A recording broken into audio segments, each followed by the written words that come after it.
बेगम जहाँ आरा। शाहजहाँ की बेटी जहाँ आरा बला के हसीन होने के साथ साथ विदुषी भी थी, जिन्होंने फारसी में 2 ग्रंथ भी लिखे थे। शाहजहाँ के शासनकाल में जहाँ आरा का ऐसा रुतबा था कि हर महत्वपूर्ण फैसला उनके सलाह के लिए ही जाते थे।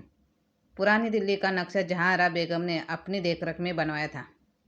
उस समय का सबसे सुंदर बाजार चांदनी चौक भी उन्हीं की देन है। वो अपने ज़माने की दिल्ली की सबसे महत्वपूर्ण महिला थी। उनकी बहुत इज्जत थी, लेकिन साथ ही वो बहुत चतुर भी थी।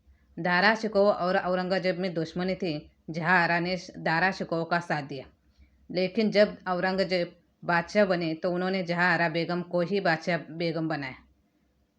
जहाँ आरा बेगम की गिनती मुगल काल की सबसे सुसंस्कृत महिलाओं में होती थी। उनकी सालाना आय उस जमाने में 30 लाख रुपए होती थी। आज के ज़माने में इसका मूल्य 1.5 अरब रुपए के बराबर है। मुगल प्रजा की भी उन पर जान छिड़कती थी। एक और इतिहासकार राणा सफ़ी बताते हैं कि उनको हम यह नहीं कहेंगे कि वो शहजादी थी, शाहजहाँ की बेटी थी या औरंगजेब की बहन थी। वो अपने आप में एक मुकम्मल शाही शख्सियत थी। जब वो सिर्फ 17 साल की थी तो उनकी माँ का इंतकाल हो गया था और उन्हें बादशाह बेगम बनाया गया था, जो उस ज़माने में किसी औरत के लिए सबसे बड़ा ओहदा था। बाद में जहाँ आरा के साथ एक बहुत बड़ी दुर्घटना घटी।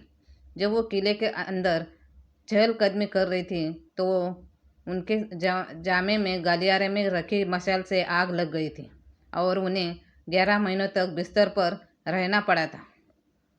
मुगल काल की कई कहानियों का विस्तृत अध्ययन करने वाले आसिफ खान दहलवी कहते हैं कि जहाँ आरा की सालगिरह का मौका था, उन्होंने रेशमी लिबास पहना हुआ था। जब वो अपनी खादिमाओं के साथ बाहर आई तो एक शमा उनसे रश्क करने लगे। उन्होंने उनके जामे का बोसा लिया और शहजादी के कपड़ों में आग लग गई। उनको खादिमाओं ने उनके ऊपर कंबल फेंक कर किसी तरह आग बुझाई। जहाँ आरा बुरी तरह जल गई और उनकी हालत बेहद नाजुक हो गई थी। किसी ने बताया कि मथुरा वृंदावन में एक जोगी रहता है। उसकी दी हुई भभूति अगर जख्मों में लगा दी जाए तो वो ठीक हो जाती है। उससे जहारा को आराम तो मिला, लेकिन कुछ दिनों बाद जख्म फिर उठ आते थे। देहलवी कहते हैं कि फिर एक नजमी ने शाहजहाँ को बताया कि जहारा बेगम को किसी की माफ़ी की ज़रूरत है, क्योंकि किसी ने उन्हें बद्दुआ दी है। खादिमाओं ने उससे पूछा गया कि जहारा ने हाल ही में किसी को कोई सजा तो नहीं दी है। पता चला कि एक सिपाही इनकी एक खादिमा पर डोरे डाल रहा था। उन्होंने उसे हाथी के पांव तले मरवा दिया था। सिपाही के परिवार को बुलाया गया और उससे माफ़ीनामा लिखवाया गया और उसे पैसा दिया गया। इसके बाद जाकर जहारा ठीक हुई और तब शाहजहाँ ने अपने खजाने के दरवाजे खोल दिए और दिल खोल कर पैसा लुटाया। बर्नियर 1628 में सूरत पहुंचा। उस वक्त हिंदुस्तान में मुगल बादशाह शाहजहाँ की हुकूमत थी। बर्नियर शुरू में शाहजहाँ के बड़े बेटे दारा शिकोह के साथ रहा। फिजिशियन के रूप में उसकी काबिलियत को देखते हुए औरंगजेब ने भी उसे अपने दरबार में जगह दी। औरंगजेब के साथ वह कश्मीर यात्रा पर भी गया। बर्नियर ने दारा शिकोह और औरंगजेब के बारे में तो लिखा ही है, उसने शाहजहाँ की बड़ी बेटी जहारा की 2 मोहब्बतों का भी जिक्र किया गया है। बर्नियर लिखता है कि शाहजहाँ को अपनी इस संतान पर बेइंतहा भरोसा था। वह बादशाह की सुरक्षा का ध्यान रखती थी, यहाँ तक कि जो पकवान बेगम साहिबा की निगरानी में न बनाया गया हो उसे बादशाह को खाने के लिए नहीं दिया जाता था।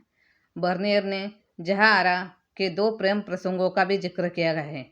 बेगम साहिबा हरम में रहती थी और दूसरी औरतों की तरह उनकी भी पहरेदारी होती थी, लेकिन कहा जाता है कि एक नौजवान उनसे मिलने आया करता था। वह कोई ऊंची हैसियत वाला नहीं था। बेगम साहिबा दूसरी औरतों से इस तरह घिरी रहती कि उनके चाल चलन पर किसी की नज़र न पड़े। इसकी गुंजाइश नहीं की बराबर थी। बाद में शाहजहाँ को इसकी जानकारी दी गई। उसने तय किया कि वह जहांआरा के पास अचानक किसी वक्त पहुंचेगा। शाहजहां इस तरह पहुंचा कि जहांआरा को उस नौजवान को छिपाने की कोई ठीक जगह नहीं सूझ सकी। डर के मारे वो नौजवान एक बड़े बाथटब में जा छिपा। बर्नियर लिखता है कि शाहजहां को पता चल गया कि कुछ गड़बड़ है, लेकिन उसने अपने चेहरे पर हैरानी या नाखुशी का भाव नहीं आने दिया। उसने अपनी बेटी से इधर उधर की कुछ बातें की।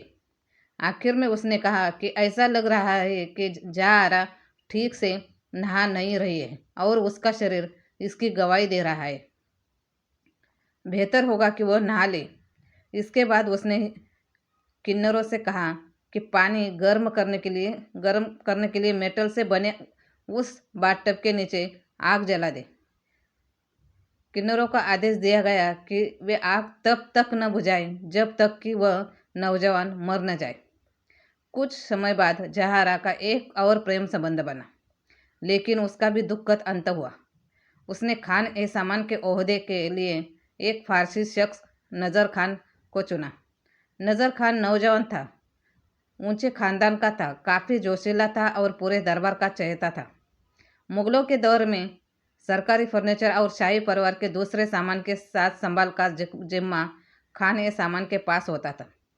बर्नियर लिखता है कि औरंगजेब का मामा शाहिस्ता खान उस फारसी नौजवान को बहुत पसंद करता था, इतना कि उसने जहांआरा से नज़र खान के निकाह का प्रस्ताव रख दिया। बादशाह ने हालांकि इसका काफ़ी बुरा माना। बर्नियर लिखता है कि शाहजहां को पहले से ही इस बात का शक हो चुका था कि उस नौजवान और शहजादे के बीच अनुचित जिस्मानी रिश्ते बन चुके हैं। उसने इस बारे में किसी से कोई खास बात नहीं की थी कि आगे वह क्या करने वाला है।